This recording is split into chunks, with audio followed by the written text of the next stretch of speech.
కేసీఆర్కు నోటీసులు అందాయి, విచారణకు హాజరయ్యారు. హరీష్ రావుకి నోటీసులు అందాయి, విచారణకు హాజరయ్యారు. ఇప్పుడు కేటీఆర్కి నోటీసులు అందాయి, విచారణకు హాజరయ్యారు. ఎలా అనిపిస్తుంది? నోటీసుల మీద నోటీసులు, విచారణల మీద విచారణలు.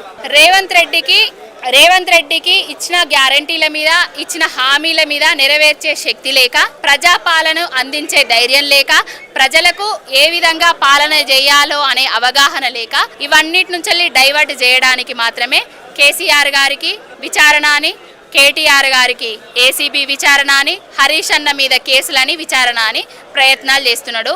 ఒక దొంగ, ఒక ఓటుకు నోటు దొంగ, పట్టపగలు దొరికిన దొంగ, కలికాలంలో రాజ్యమేలుకుంటా కుర్చీ మీద కూర్చొని నేను దొంగనైనా మిగతా వాళ్ళను కూడా దొంగం చేద్దామనే దురుద్దేశంతో చేస్తున్న ప్రయత్నాలు తప్ప ఏమీ లేదు.